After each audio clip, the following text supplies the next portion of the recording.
بسم الله الرحمن الرحيم. المؤمنين المظلومين الذين أذهب الله عنهم الرجس أهل البيت ويطهرهم تطهيرا.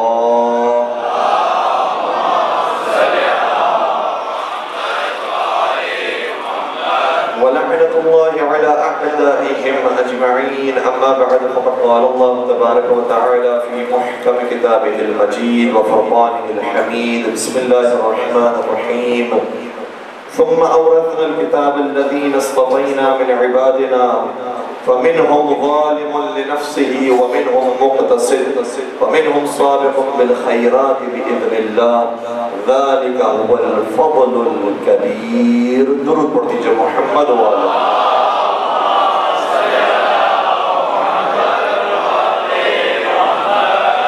اعزائے گرامی قدر، افضلیت اہل بیت کے عنوان سے آج ہماری دوسری گفتگو ہے، اور یہ اتنا وسیع موضوع ہے کہ اشروں کے اشرے درکار ہے، لیکن اس کے باوجود حق کے افضلیت اہل بیت کو ادا نہیں کر سکتے. اہل بیت تو مجموعہ ہے 14 ہستیوں کا. ہم 14 تو دور کی بات 14 میں سے ایک کا حق بھی ادا نہیں کر سکتے. اور کیوں ادا نہیں کر سکتے؟ اس کے اوپر ہمارے پاس دلیل موجود ہے. ختمی مرتبہ رسول اللہ حضرت محمد مصطفیٰ صلی اللہ علیہ وسلم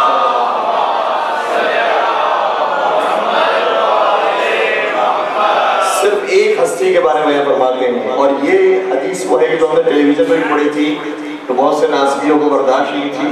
انہوں نے کہا کہ یہ حدیث وہ ہے جو قرآن کی آیت سے ٹکرا رہی ہے. البتہ انہوں نے ٹی وی پر یہ اعتراض نہیں کیا، ٹی وی پر تو سنتے رہے، اعتراض کرنے کی ضرورت نہیں ہوئی، لیکن جب اپنی محفل میں گئے تو وہاں پر یہ اعتراض کر دیا.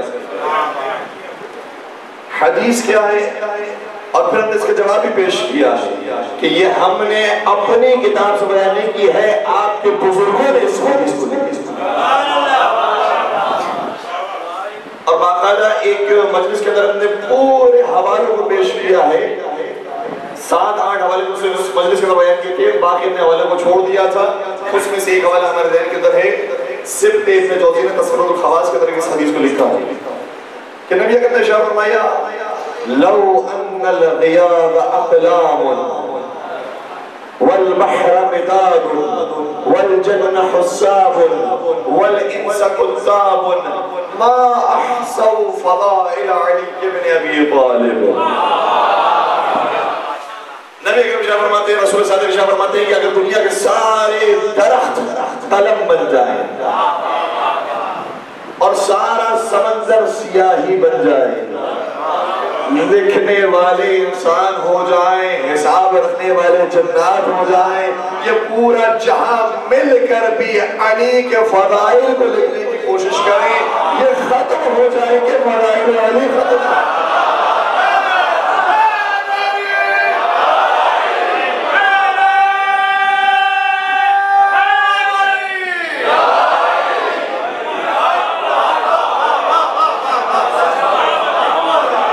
حدیث رسول ہے، سلامت رہے آپ جی. جب اس حدیث رسول پیش کیا تو انہوں نے کہا کہ قرآن کے اندر آیت بھی موجود ہے کہ اگر سارا سمندر سیاہی بن جائے تو تم اللہ کے کلمات کو نہیں لے سکتے. تو ہم نے تو ایک بات بھی یہ پیش کی کہ کلمات سے مراد کیا ہے، پہلے یہ پہچانیے.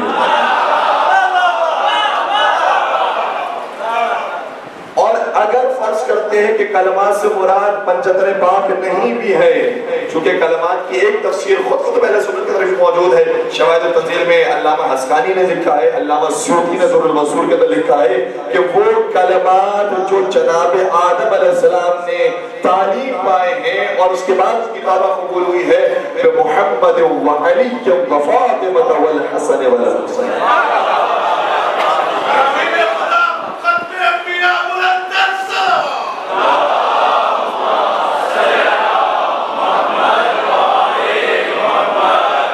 سلامت رہے. یہ جو کلمات سے اگر اس سے مراد نہیں بھی فرض کرتے ہیں کہ پنجتن پاک ابھی اس سے مراد نہیں ہے، چونکہ قرآن کے بہت سے باطن ہوتے ہیں، صرف ایک معنی نہیں ہوتا، بہت سے معنی مراد ہو سکتے ہیں، اور سب کے سب معنی ٹھیک ہو یہ بھی ممکن ہے. تو اگر ہم فرض کرتے ہیں کہ اس سے مراد شان پروردگار کہ اگر دنیا کے سارا سمندر سیاہی بن جائے تو شان پروردگار کو نہیں لے سکتے. تو اگر شان پروردگار کو نہیں لکھا جا سکتا اور حدیث میں آیا ہے کہ شان علی کو بھی نہیں لکھا جا سکتا تو اس میں تضاد کی کیا بات ہے؟ تضاد کی تو کوئی بات نہیں ہے. پروردگار کی شان کو بھی نہیں لکھا جا سکتا, نبی اکرم کی شان کو بھی نہیں لکھا جا سکتا, علی حمزہ کی شان کو بھی نہیں لکھا جا سکتا.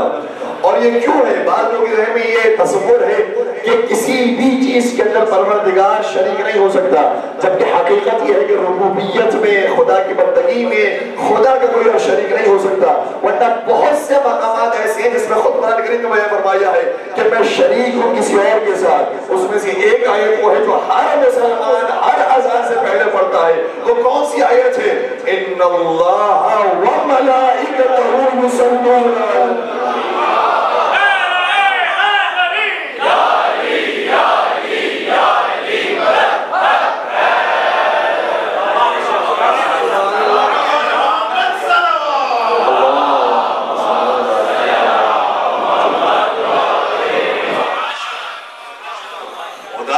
سلامات بھیجتا ہے, اس کے ملائکہ بھی سلامات بھیجتے ہیں.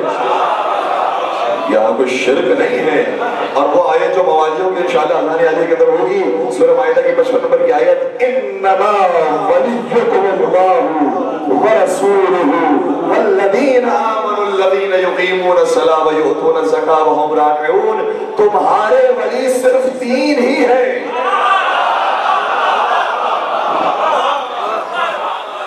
انما کا لفظ استعمال ہوا. انما کا کیا مطلب ہے؟ صرف اور صرف. اور آپ سے بہتر انما کو کون سمجھے گا؟ انما یرید اللہ لیذهب عنکم الرجس اهل البیت ویطہرکم تطہیرا.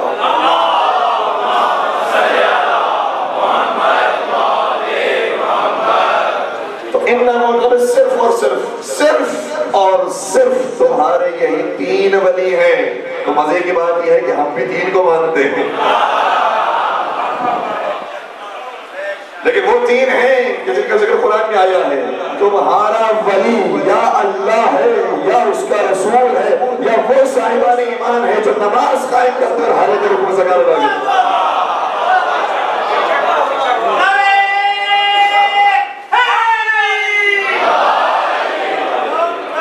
سلامت رہے آپ لیے.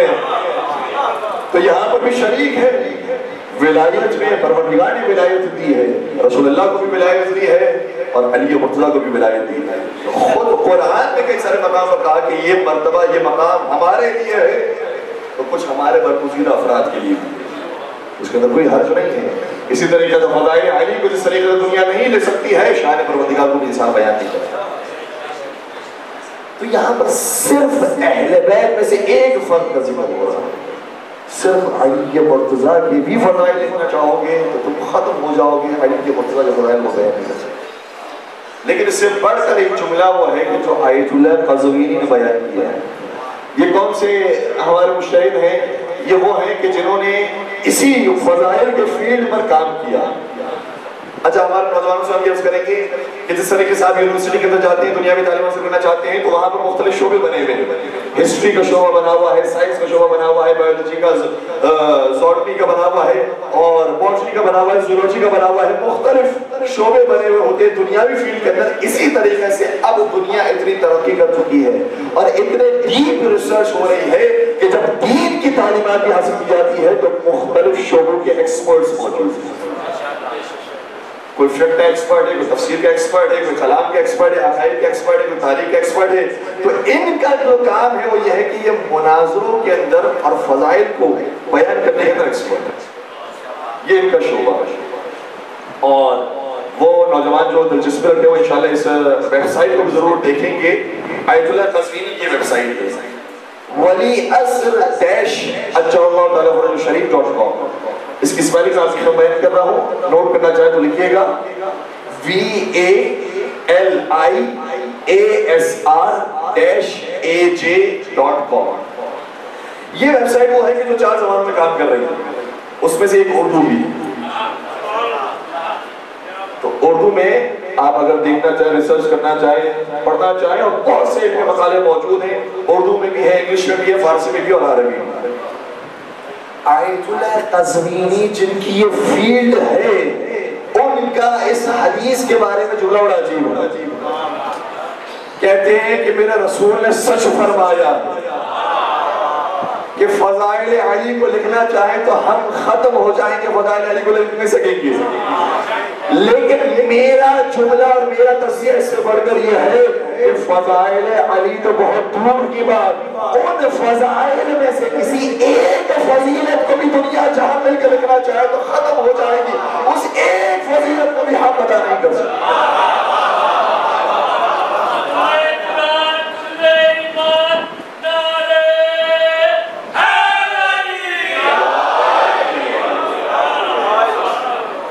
صرف ایمان علی پر کتابیں لکھنا چاہیں لوگ ختم ہو جائیں گے، ایمان علی کو ہی بیان نہیں کر پائیں گے کہ وہ ایمان کے جو کمسنی میں علی مرتضیٰ نے جس کا اظہار فرمایا صرف اس کا حوالہ نہیں کر پائیں گے۔ اور ہماری گفتگو چونکہ دیگر مقامات پر جاری ہے اور اس موضوع پر ہم نے تفصیل سے بات کی، اس لیے مزید آپ کی خط بیان نہیں کر رہے ہیں، جو انشاءاللہ یہاں پر بھی حاضر ہے اور وہاں پر بھی حاضر ہے وہ سن چکے ہوں گے۔ اسی طریقے سے علم امیر المومنین پر بات کی جائے، کتابوں کی کتابیں موجود ہیں، اور مزید کی بات یہ ہے کہ ایک ہمارے اہل سنت بھائی نے خلفائے راشدین کے علم پر کتاب لکھی، کچھ لوگ پہنچ گئے ہیں اور کچھ کو بھی ہم پہنچاتے ہیں۔ خلفائے راشدین کے علم پر انہوں نے کتاب لکھی کہ بھئی کہاں کہاں پر انہوں نے علمی فیصلے کیے ہیں، علمی قضاوتیں کی ہیں، علمی باتیں بیان کی ہیں، جو مختلف کتابوں کے اندر موجود ہیں، اس کی جمعآوری کی جائے۔ تو کہتے ہیں کہ جب یہ جمعآوری کی گئی اور خلفائے راشدین کے علمی روایتوں کو جمع کیا گیا تو خلیفہ اول کا ایک کتابچہ تھا، خلیفہ دوم کا دوسرا کتابچہ تھا، خلیفہ سوم کا تیسرا کتابچہ تھا، اور علی مرتضیٰ کے علم پر تو چھوٹے کی چھوٹے رہ گئے۔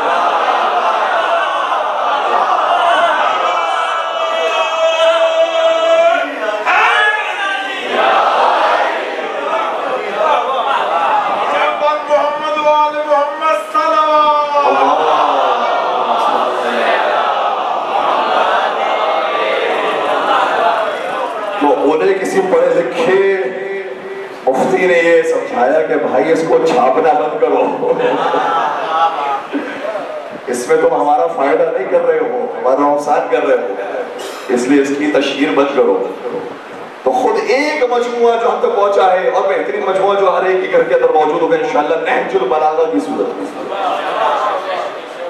وہ نہج البلاغہ بھی میرے مولا کی تصنیف کا نام نہیں ہے، یہ تو کشکول سید رضی کا نام ہے۔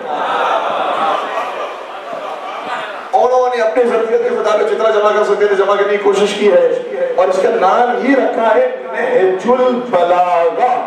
اس میں صرف علی مرتضیٰ سے بلاغت سے متعلق جو احادیث موجود ہے وہ آئی ہے، ورنہ تو اس کے علاوہ ہیں اور کچھ ایسے تھے جو حالات کی وجہ سے وہ لکھ نہیں سکتے تھے، اس لیے وہ نہج البلاغہ کا ذکر نہیں ہوئی۔ لیکن بہت ساری اور کتابیں موجود ہیں، غرور الحکم ہے، تصنیف غرور الحکم ہے، اور بھی بہت ساری کتابیں کہ جس کے مولا کے کلمات کو جمع کیا گیا ہے۔ تو مولا کے کلمات محمد آل محمد بلند الثنا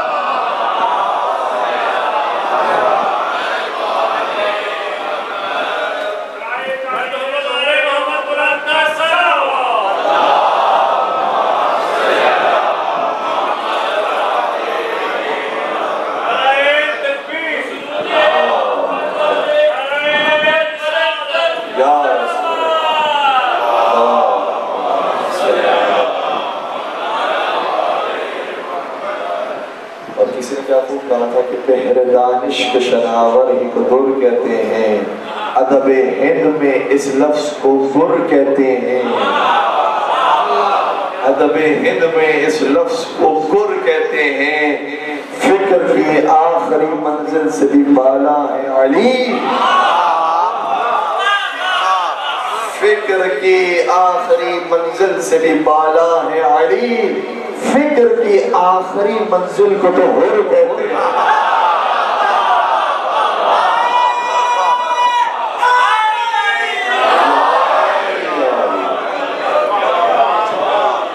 آپ کی بیدار سماعت اور نظر ایک اور شعر کو پیش کرو نہج البلاغہ سے متعلق۔ ظاہر سحر انصاری صاحب نے یہ شعر کہا، کہتے ہیں کہ علی کا ذکر کرو روشنی کے لہجے میں، علی کا ذکر کرو روشن کے لہجے میں، خدا کا نور ہے شامل علی کے لہجے میں۔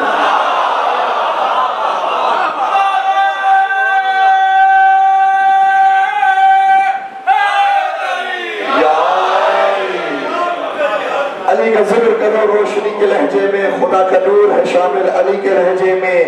گرچہ نہج بلاغہ ہے آدمی کا کلام، مگر یہ بات کہاں آدمی کے لہجے میں۔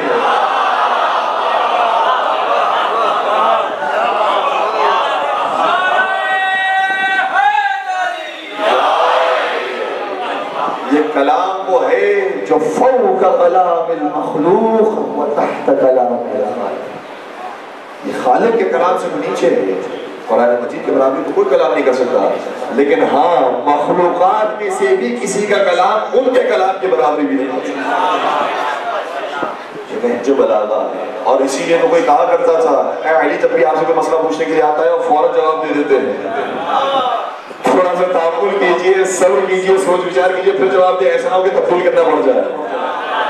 تو شاید علی نے زبان بے زبانی سے کہا ہوگا کہ جو وہاں سے علم لے کر آتے ہیں وہ تبدیل نہیں کرتے ہیں، جو یہاں سے پڑھتے ہیں وہ تبدیل کرتے ہیں۔ اور پھر وہ مشہور جملہ میرے مولانا نے بیان کیا کہ بتا تیرے ہاتھ میں انگلیاں کتنی ہیں؟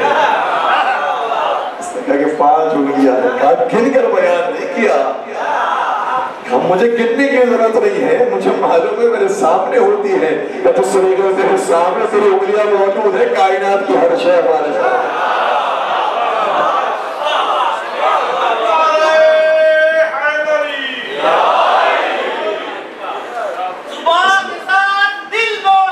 علی مولا، علی مولا، علی مولا، میرا مولا، علی مولا، علی مولا، علی مولا۔ سلامت رہے، مل کے درود پڑھ دیجئے محمد والا۔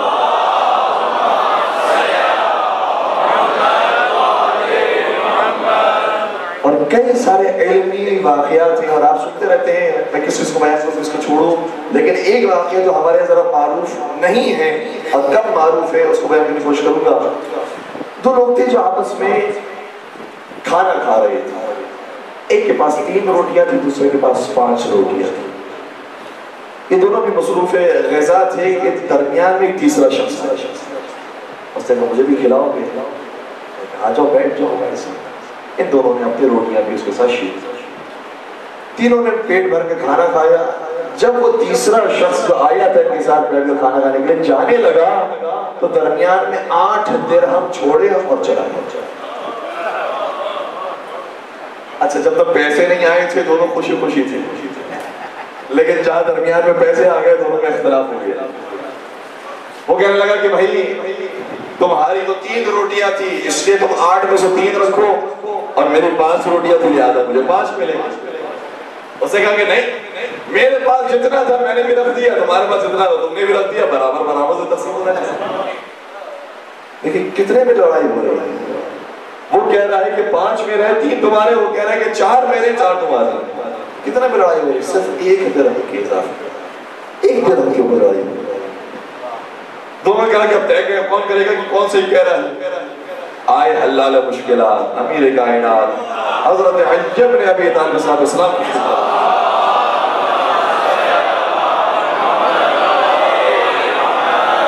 کہ یا امیر المومنین ایسے ایسے واقعے پیش آئے ہیں، ہمارے پاس اب 8 درہم موجود ہیں، میرا کتنا حق بنتا ہے، اس کا کتنا حق بنتا ہے، بتا دیجیے۔ امام نے جواب بعد میں دیا ہے، پہلے تربیت کی۔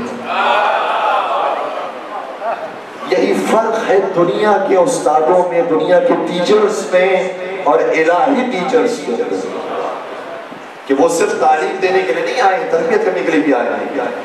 اس میں سب سے پہلے جو میرے مولانا نے فرمایا، کیا ہو گیا ہے تمہیں؟ کتنے پیسوں کے لڑ رہے ہو آپس میں اور کیوں وقت برباد کر رہے ہو؟ جاؤ جس پر بھی تم راضی ہو جاؤ، چلے جاؤ، آپس میں بحث کو چھوڑ دو، اختلاف کو چھوڑ۔ اسے کہا کہ نہیں، یا آپ بتائیے میرا کتنا حق بنتا ہے، اس کا کتنا حق بنتا ہے، میں اتنا ہی لینا چاہتا ہوں، میں اضافی نہیں لینا چاہتا، آپ جو بیان کریں گے میں اتنا ہی لوں گا۔ اب یہ جو کہنے والا تھا یہ وہ تھا کہ جس کی 3 روٹیاں تھی، لیکن کہتا تھا کہ میرے بھی 4 دے۔ میرا مولانا نے فرمایا کہ دیکھو اگر ہم نے فیصلہ کیا نا تو کہیں تمہیں پچھتاوا نہ ہوگا. اس نے سوچا کہ کیا پچھتاوا ہوگا, 4 درہم نہیں ملیں گے تو 3 تو ملیں گے, 3 تو ملیں گے, اتنا تو یقین ہے مجھے. لیکن میرے مولا نے سمجھا دیا کیا کہ نہیں یا میرے مومن آپ فیصلہ کیجیے. اب میرے مولا نے فیصلہ کیا, توجہ کا طالب ہو, کیا فیصلہ کیا؟ کتنی روٹیاں تھیں؟ 8 روٹیاں.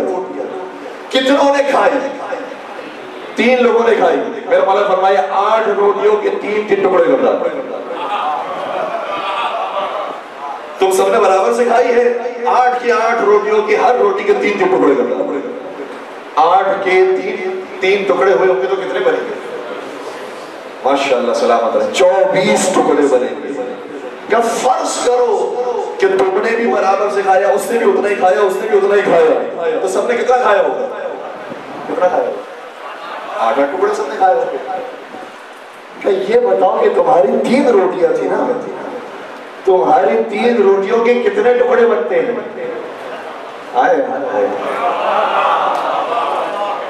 تمہاری 3 روٹیوں کے 3 ٹکڑے کیے جائے تو کتنے ٹکڑے بنیں گے؟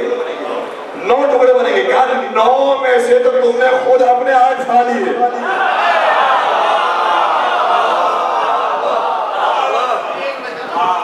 تمہارا تو صرف ایک بچا ہے جو تم نے اس اجنبی کو کھلایا ہے, اور وہ جس کے پاس 5 روٹیاں تھی اس کے بھی 3 ٹکڑے کیے جائے کتنے بنیں گے؟ 15 ٹکڑے بنیں گے. کب 15 میں سے اس نے اپنے 8 کھائے, 7 بچ گئے جو اس اجنبی کو دیے ہیں. کہا جو 8 تیرا چھوڑ کر گیا ہے اس میں سے صرف تیرا 1 تیرا ہے, باقی 7 تیرا مشکل.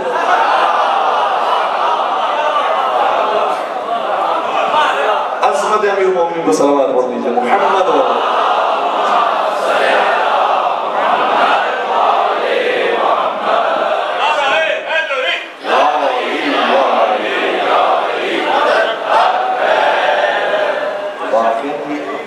علمی خزانہ ہے جو ہمارے گھر میں موجود ہے.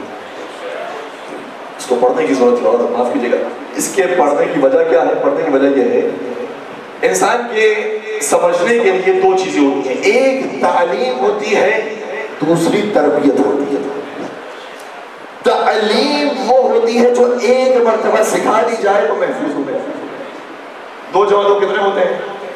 4. اب بار بار بتانے کی ضرورت نہیں پڑے گی. بیٹا 2 جمع 2 4 ہوتے ہیں, بیٹا 2 جمع 2 4, بیٹا 2 جمع 2, مطلب پڑھ لیا کافی ہے, یاد ہو گیا 2 جمع 2 4. لیکن جو تربیت ہے نا وہ بار بار ہوتا ہے. کیوں؟ کیونکہ انسان خواہشات نفسانی کے اندر اپنا نفس ہو گیا, بھول جاتا ہے پیغام کو, بھول جاتا ہے مقصد کو, بھول جاتا ہے کہ ہدف کیا تھا ہمارے آنے کا. اس لیے بار بار یاد دلایا جاتا ہے دیکھو تمہارے آنے کا یہ مقصد ہے, یہ آنے کا مقصد ہے.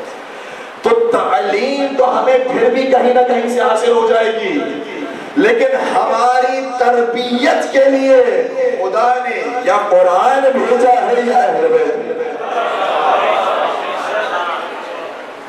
اور قرآن کریم میں نبی اکرم سے ارشاد فرمایا ہے, یہ ارشاد فرمایا ہے کہ اے رسول فذکر, آپ تذکرہ کیجئے, آپ تذکر دیجئے, آپ بار بار ان کو یادآوری کروائیے, تربیت کیجئے. کیوں؟ کیونکہ آپ مذکر ہیں, آپ تذکرہ کرنے کے لیے آئے ہیں, کو بار بار یاد دلانے کے لیے آئے ہیں. لیس علیہم بمسیطر, آپ کا ان کے اوپر تسلط نہیں, زبردستی آپ کسی کو مومن نہیں بنا سکتے. یہ چاہے گا, سمجھے گا دنیا کو دیکھنے کے بعد, زندگی کو دیکھنے کے بعد, تو پھر تربیت پا کے آ سکتا ہے. آپ صرف تذکر دے سکتے ہیں. ہم نے باقی اختیار دیا ہے, اِنَّا هَدَيْنَاهُ السَّبِيلَ إِمَّا شَاكِرًا وَإِمَّا كَفُورًا. ہم نے تو راستہ بتا دیا ہے, اب لوگوں کی مرضی ہے کہ چاہے وہ شکرانے نعمت کرنے والے ہو جائیں یا کفرانے نعمت. تو تربیت ایسی چیز ہے جس کو بار بار یاد دلایا جاتا ہے, اور نہج البلاغہ یہ تربیت ہے. توجہ رکھیے گا, تھوڑا سا میرا ساتھ دیجیے گا. اس کتاب کے اندر بارہ بتایا گیا ہے کہ تمہیں زندگی کیسے گزارنی ہے, دنیا کا مقصد کیا ہے, دنیا کی مذمت کی ہے. اور ایک بڑا خوبصورت جملہ ہے کہ جو آیت اللہ خامنہئی نے بیان فرمایا, اور حق بنتا ہے کہ آیت اللہ خامنہئی یہ جملہ کہے. کیوں؟ کیونکہ خود وہ ایک ملک کے سربراہ ہیں, اس لیے اس بات کو زیادہ محسوس کر سکتے ہیں کہ جو عالیہ مرزا کی زبان سے جاری ہوئی. کون سی بات؟ آیت اللہ خامنہئی یہ کہتے ہیں کہ دنیا کی مذمت جو نہج البلاغہ میں آئی ہے وہ اتنی قیمتی ہے کہ یہ دنیا کی مذمت علی نے اس وقت نہیں کی جب دنیا نے انہیں دھتکار دیا تھا نعوذ باللہ، جب دنیا نے انہیں پیچھے چھوڑ دیا تھا، کوئی علی کو سلام کرنے والا نہیں تھا، اس وقت دنیا کی مذمت نہیں کی ہے، بلکہ اس وقت کی ہے جب پوری حکومت اسلامی پر حکومت کر رہے تھے، اور اس وقت کہا ہے کہ دنیا میری نظر میں نالائق سے زیادہ بہتر ہے۔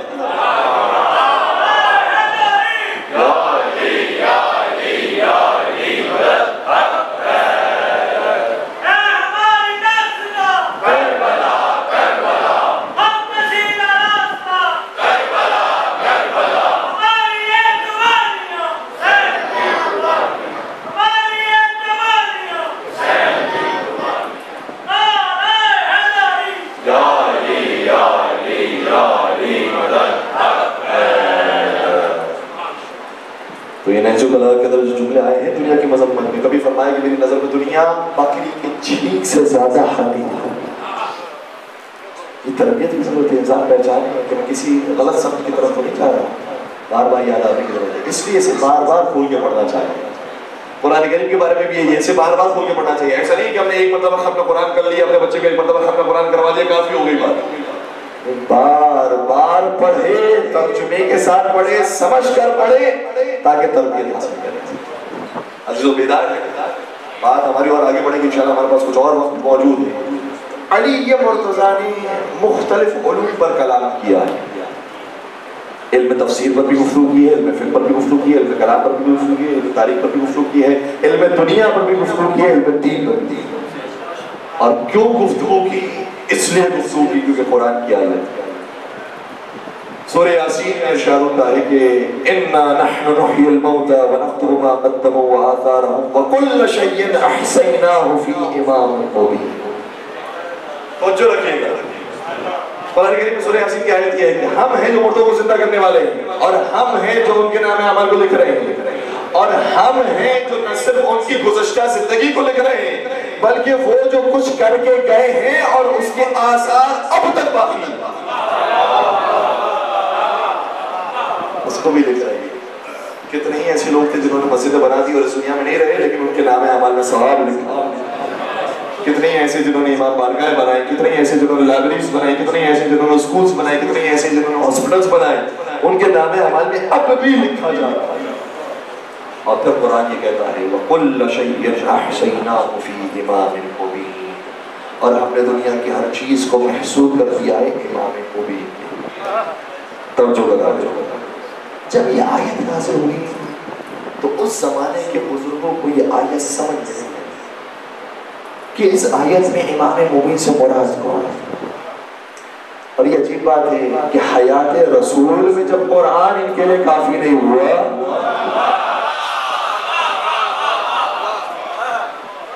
تو وفات رسول کے بعد کون حسبنا کا نعرہ لگا سکتا ہے؟ تو آئے اور دو بزرگ آئے نبی اکرم کی خدمت میں۔ اچھا یہ جو دو ہیں نا، آپ انشاءاللہ اتنے بالغ النظر ہو چکے ہیں کہ سمجھ جائیں گے جب دو کی بات کی جائے تو وہ کون ہوتے ہیں۔ آئے نبی اکرم کی خدمت میں اور کہنے لگے کہ یا رسول اللہ یہ بتائیے یہ آیت ہمیں سمجھ نہیں آئی، وَكُلَّ شَيْءٍ أَحْصَيْنَاهُ فِي إِمَامٍ مُبِينٍ، امام مبین میں خدا نے سارا علم محصور کر دیا ہے۔ خود سوال بھی کرتے ہیں اور جواب بھی دیتے ہیں، کیا اس آیت میں امام مبین سے مراد تورات ہے؟ نبی نے شاہ فرمایا اللہ، اس سے مراد تورات ہے۔ کیا پھر اس سے مراد انجیل؟ نبی نے فرمایا اللہ، اس سے مراد انجیل ہے۔ کب پھر تو اس سے مراد قرآن مجید، یہ قرآن مجید میں سارا علم محصور ہے۔ اچھا اسے انکار نہیں ہے، لیکن اس موقع پر انہیں سمجھانے کے لیے اور انہیں ایک اور نتیجے پہ پہنچانے کے لیے فرمایا اللہ، اس موقع پر قرآن مجید بھی مراد ہے۔ اب یہ بڑے پریشان ہو گئے کہ پھر امام مبین کون ہے؟ بس ان کی پریشانی کو علی کے آنے نے دور کر دیا۔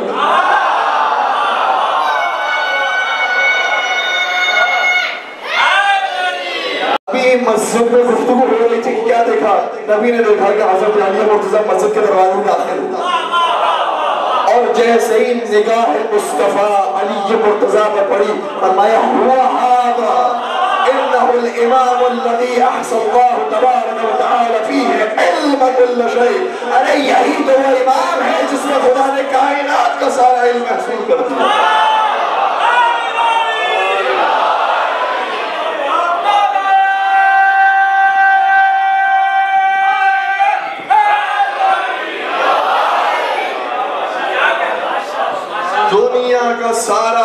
محصور کر دیا صرف علم دین کی بات نہیں ہو رہی، علم دنیا کو چاہیے تو علی کی در پر آؤ، علم دین چاہیے تو علی کی در پر آؤ، علم تفسیر چاہیے تو علی کی در پر آؤ، علم تاریخ چاہیے تو علی کی در پر آؤ، علم فلسفہ چاہیے تو علی کی در پر آؤ، علم عرفان چاہیے تو علی کی در پر آؤ، علم جغرافیہ چاہیے تو علی کی در پر آؤ، علم سائنس چاہیے تو علی کی در پر آؤ، علم ریاضیات چاہیے تو علی کی در پر آؤ، علم ریاضت چاہیے تو علی کی در پر آؤ، آداب نماز سیکھنا چاہتے ہو علی کی در پر آؤ،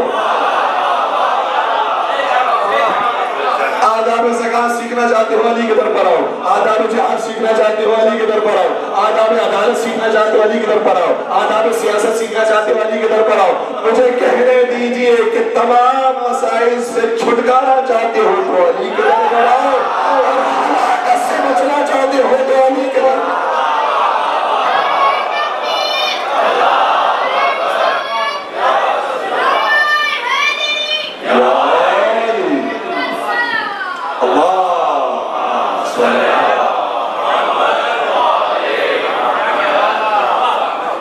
نبی نے شاہ فرمایا ہے کہ ہر چیز علی سے، کسی نے کیا خوب کہا تھا کہ جو مانگنا ہے اسی در سے مانگ اے اکبر، جو مانگنا ہے اسی در سے مانگ اے اکبر، یہی وہ در ہے کہ ذلت نہیں سوال سے مانگ۔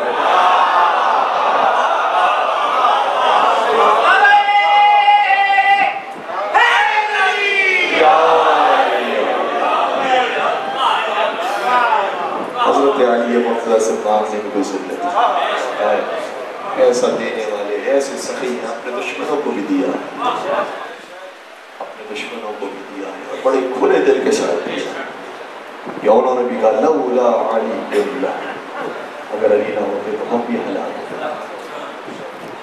قرآن کریم کی ایک آیت ہے، بس میں اس آیت کی پوری تفسیر کو بیان نہیں کر پاؤں گا، باتیں بہت سی تھی، ظاہر سی بات ہے کہ علم امیر المومنین پر ایک گفتگو کی جائے تو اشر و کشر درکار ہے، لیکن آیت بڑی کمال کی ہے اور زندگی کا ایک اصول ہے جو ہمیشہ انسان کو ذہن میں رکھنا چاہیے۔ قرآن میں سورہ یوسف کے اندر یہ آیت کا حصہ موجود ہے، وَفَوْقَ كُلِّ ذِي عِلْمٍ عَلِيمٍ، ہر عالم کے اوپر ہم نے ایک اور صاحب علم بنایا۔ یہ ہر عالم کو اپنے ذہن میں رکھنا چاہیے، کوئی ناز نہ کرے کہ میں بہت پڑھا لکھا ہوں، میں بہت سمجھدار ہوں، میں بہت جانتا ہوں، جو کچھ ہے خدا کی دین۔ حضرت موسیٰ کلیم اللہ کلیم خدا تھے، خدا سے گفتگو کیا کرتے تھے، لیکن اگر ان کے ذہن میں بھی ذرا سے خیال آیا کہ میں افضل ہوں، سب سے بڑا عالم ہوں، تو جناب خضر ان کی خدمت میں آ گیا۔ کبھی بھی خبردار انسان کے ذہن میں خیال آیا۔ ایک عالم تھا، بہت اچھی انہوں نے گفتگو کی، بہت اچھی مجلس پڑھی، بڑے واہ ہوئی، بڑے صلوات ہوئی، بڑے نعرے ہوئے، اور بڑے خوش ہوئے کہ ماشاءاللہ سے میرا حافظہ کیا، میرا علم کیا، کیا کہنے، مجھ جیسا کون ہوگا۔ ابھی مجلس پڑھنے کے بعد باہر نکلے تھے کہ بھول گئے کہ مجھے گھر جانے کے لیے دائیں جانا ہے یا بائیں جانا ہے۔ اور ایسی کتنی ہی مثالیں موجود ہیں جہاں انسان نے تکبر کیا، اور یہ خدا کا لطف ہے کہ پروردگار ہماری تربیت کرتا سکھاتا ہے کہ تمہاری حدود کیا ہے،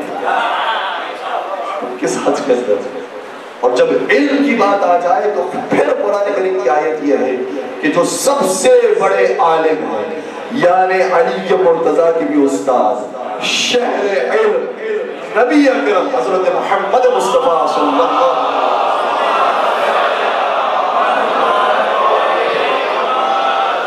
ان کو بھی قرآن مجید نے پروردگار عالم نے شاہ فرمایا قل رب زدنی علم، اے رسول آپ بھی یہ دعا فرمائیے کہ پروردگار میرے علم میں اضافہ فرما۔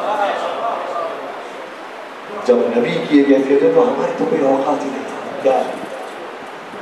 لیکن قرآن میں کچھ مراتب موجود ہیں، اب دامن وقت میں گنجائش نہیں کہ میں اس مراتب کو بیان کروں، اگر انشاءاللہ کل فرصت میں کافی کچھ بیان کرنے کی کوشش کروں گا کہ ہر ذی علم کے اوپر ایک عالم، ہر ذی علم کے اوپر ایک عالم، اور یہ عالم کا سلسلہ چلتے چلتے ختم ہوتا ہے تو ذات وحدہ لا شریک لہ۔ بس عزیز ہو، میرے مولا کے پاس جہاں مختلف علوم موجود تھی، اس میں سے ایک علم غیب بھی ہے، غیب کو بھی جانتے تھے۔ اس لیے ایک جملہ اکثر کہا کرتے تھے، اور عبداللہ ابن عباس سے کہتے ہیں کہ اکثر میں نے امیر کائنات سے جملہ کہتے ہوئے سنا، کہتے تھے یا ابن عباس یا ابن عم کیف انت اذا ظلمت العیون العین. اے ابن عباس سے تمہاری کیا کیفیت ہوگی جب بہت سے عین والے لوگ ایک عین والے پر ظلم کریں گے. کیا فصیح و بلیغ. ابن عباس جیسے مفسر قرآن حبر الامہ کہتے ہیں مجھے بھی سمجھ نہیں آتا تھا کہ علی کیا کہنا چاہتے ہیں. یہاں تک کہ میں نے مطلب امیر المومنین سے سوال کیا امیر المومنین بتائیے تو اس کا مطلب کیا ہے. بہت سے عین والے ایک عین والے پر ظلم کریں گے. کہ وہ جو ایک عین ہے نا جس پر ظلم کیا جائے گا وہ میں علی ہوں. علی عین سے نہیں تب میں وہ عین والا ہوں جس پر ظلم کیا جائے گا. اور کون عین والے ظلم کریں گے بس آپ خود سمجھ جائیے کہ دشمنان اہل بیت سے کس کس کے نام عین سے. اس میں مرد بھی ہیں عورتیں بھی ہیں. بس میں نے اشارہ کر دیا. یہاں تک کہ میرے مولا نے ان عین والوں میں سے ایک نام جو بظاہر تو خود میرے مولا پر ظلم کرنے والا نہیں ہے لیکن اولاد علی پر ظلم کرنے والا ہے, اس کا نام بھی اور اس کا نام کیا ہے عمر بن سعد. کیا وہ بھی مجھ پر ظلم کرے. بس عزیز و کربلا کے میدان عمر بن سعد نے اولاد علی کو شہید کر دیا. نسل امیر کائنات کو مٹانے کی کوشش کی. یہی تو وجہ ہے کہ جب دربار ابن زیاد میں یہ لٹا ہوا کاروان آیا اور میرے مولا سید سجاد نے یہ بیان فرمایا کہ انا علی بن الحسین, میں حسین کا بیٹا علی ہوں, تو ابن زیاد بھی پریشان ہو گیا. ایک علی کو تو ہم مار کے آئے تھے کربلا میں, یہ دوسرا علی کون ہے. سوال کیا علی اکبر کو تو ہم نے مار دیا ہے کربلا میں. نسل امامت کو ختم کرنا چاہتے تھے. یہ سمجھ رہے تھے کہ نسل امامت اس ذریعے سے آگے بڑھے گی تا وہ میرا بھائی علی اکبر ہے. یہ چاہتے تھے کہ نسل امامت علی مرتضیٰ کی اولاد سے ختم. لیکن پروردگار کا وعدہ یہ ہے کہ یہ نور باقی رہے گا. لوگ جتنی بھی پھوکوں سے بجھانا چاہیں گے بجھ نہیں سکتے. بس عزیز ہو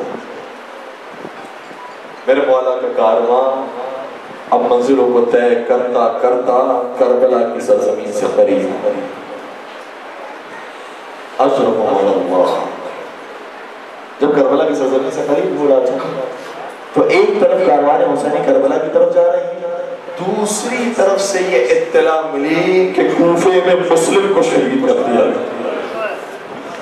اشرف اللہ جیسے میرے مولا کو یہ اطلاع ملی افسوس کا اظہار فرمایا, انا للہ و انا الیہ راجعون کا کلمہ ادا کیا. اور اس کے بعد اب کردار یہ ہے کہ جناب مسلم کی یتیم بچیوں کو بلانے کے بعد اپنی آگوش میں بٹھائے, انہیں پیار کیا, دس سے شفقت پھیرا, نئے بوندے منگوائے اور نئے بوندے پہنائے. بس خاندان رسالت کی بچیاں تھی اس لئے سمجھ گئے, کہنے لگے امو جان کیا بابا زندہ ہے. اجرکم علی اللہ. ایسے ماتم کیجئے گا کہ جناب مسلم راضی ہو جائے. مولا صلی اللہ علیہ وسلم نے فرمایا بیٹیوں تمہارا باپ ہم سے میں ہوں, اب مجھے بابا بابا کہہ کر پکارنا. میرا دل یہ کہتا ہے کہ جب یتیم مسلم کو حسین پیار کر رہے ہوں گے تو دور سے سکینہ نے بھی دیکھا ہوگا اور یہ واقعہ حفظ کر لیا ہوگا کہ خدا نہ کرے میں بھی کبھی یتیم ہوں. تو کوئی یتیم ہوتا ہے تو اس کے لیے پریشانی کی بات نہیں ہے. کوئی باپ بن جاتا ہے, کوئی دست شفقت پھیرتا ہے, کوئی نئی بالیاں پہناتا ہے. لیکن میں آپ تمام کی طرف سے دست رفت چھوڑ کے اس 4 سالہ بچی سے کہوں بی اس واقعے کو ذہن سے نکال دیجئے گا, چونکہ جب شام غریب آئے گی تو تماشے لگانے والے آئیں گے. بالیاں چھین اجرکم علی اللہ. آوازوں کو اسی طریقے سے حالات رکھیے گا. حسین کی بچیوں پر ماتم کر رہے ہیں, جناب مسلم کی بچیوں پر ماتم کر رہے ہیں. مسئلہ دارو یہ خبر ملی, اس کے بعد واقعہ واقعات بہت سے پیش آئے، جناب ہر کا لشکر بھی آیا اور بڑھتے بڑھتے میرے مولا کربلا کی سرزمین سے طریق ہو گئے اور اب اسب باوفا نے بڑھنے سے انکار کر دیا۔ ایک مرتبہ اہل قریہ کو بلایا اور سوال کیا اس سرزمین کو کیا کہتے ہیں؟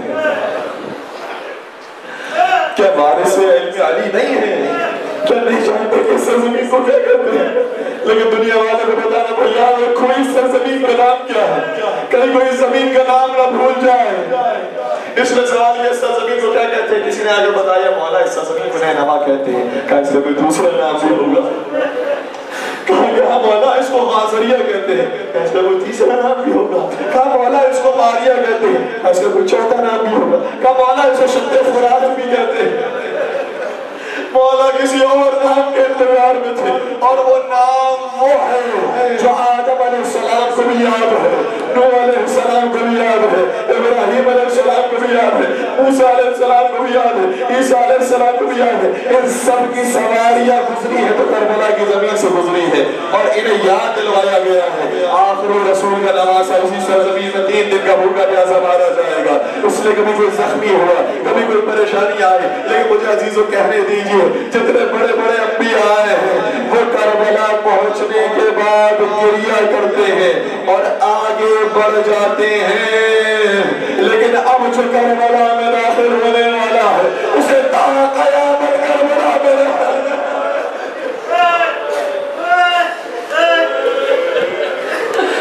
آپ سلامت ربی بھی آپ سے راضی ہوں، مزید مطلب بوڑھے نہ جواب دیا آقا میں نے اپنے بزرگوں سے سنا ہے اس زمین کو کربلا بھی کہتے ہیں۔ جیسے ہی نام میں کربلا آیا میرے مولا نے فرمایا اللہم انی اعوذ بک من الکرب والبلاء، پروردگارا تو کرب بلا سے مجھے بچانے والا ہے، تو ہر پریشانی سے مجھے بچانے والا ہے، میں تیری پناہ میں آنا چاہتا ہوں۔ اور اس کے بعد حکم دیا عباس ہمارے خیمے یہیں پر لگیں گے، ہماری عماریاں یہیں پر رکیں گی۔ ایک مرتبہ خیمے لگانے کا حکم ملا، حضرت عباس علمدار نے تو حکم کی تعمیل میں خیمے لگائے، لیکن علی مرتضیٰ کی بڑی بیٹی اپنے بھائی حسین کی خدمت میں آئی اور کہا بھیا اس سرزمین سے آگے بڑھ جائیے، کیونکہ جیسے ہم نے یہاں قدم رکھا ہے تیز آندیاں چلنا شروع ہو گئی ہیں، تیز ہوائیں چلنا شروع ہو گئی، طوفان آ رہا ہے، میں تو گھبرایا مولا یہاں سے آگے بڑھ جائیے۔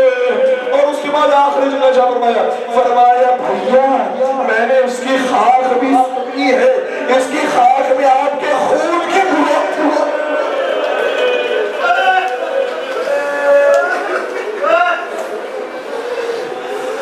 وہ بہن جو کبھی بھائی سے جدا نہیں ہو سکتی تھی اب اس کی جدائی کے ایام آنے والے ہیں۔ بھیا یہاں سے آگے بڑھ جائیے، میرے مولا نے فرمایا ہم کو پروردگار نہیں ہے، یہیں پر ہمیں خیمے لگیں گے، یہیں پر ہماری عماریاں رکیں گی۔ بس ازاداروں میرے مولا نے کربلا کی زمین کو اہل قریہ سے بنی اسد والوں سے 4 فرسخ کی زمین تھی 60,000 درہم میں خریدا اور اس کے بعد ہبہ کر دیا، جاؤ اس زمین کو لے کر جاؤ، لیکن میری 3 شرطیں ہیں، ان 3 شرطوں پر ضرور عمل کرنا۔ میری پہلی شرط یہ ہے کہ جب ہم یہاں پر دشمنوں کے ہاتھوں سے قتل کر دیے جائے اور دشمن ہمارے لاشوں کو نہ دفنائے تو ہمارے لاشوں پر آنا اور ہمیں اس سے بغض خاک کرنا۔ یہ گویا شرطیں نہیں ہیں، مولا کا وصیت نامہ ہے جو معلوم ہوتا ہے۔ سنیں کہ دوسری شرط کیا رکھی؟ دوسری شرط یہ ہے جب ہمارے لاشوں کو دفنا دیا جائے نا اور کوئی ہمارا عاشق، کوئی ہمارا محب ہماری زیارت کرنے کے لیے آئے تو بتا دیں کہ اس نے غریب مولا کی قبر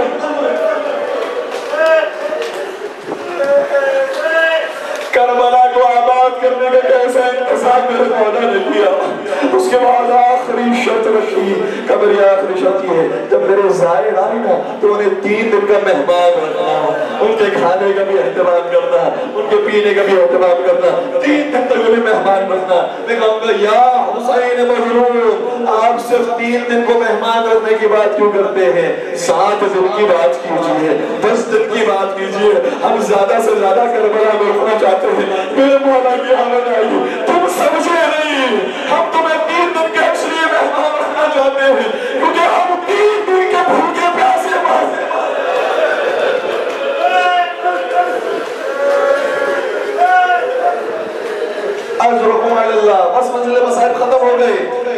جملہ کہنے کے لیے جا رہا ہوں. میں بنی اسد والوں سے کہوں گا, تمام کی نعمت میں کہوں گا, اے بنی اسد والے ذرا پوچھنے تو جاؤ, مولا جب ہم آپ کو دفن کریں گے تو آپ کی نشانی کیا ہے کہ یہ آپ کا لاشا ہے, یہ آپ کے بھیا میں فضل عباس کا لاشا ہے, یہ آپ کے بیٹے حضرت علی اکبر کا لاشا ہے, کیا نشانی کیا ہے؟ شاید بنی اسد والے جواب دے, ارے نشانی کی کیا ضرورت ہے, ہم شکل حسین کو خوب جانتے ہیں, ہم چہرے حسین سے خوب واقف ہیں, ہم سمجھتے ہیں کہ یہ حسین مظلوم کا لاشا ہے. میں کہوں گا نہیں نہیں بنی اسد والے,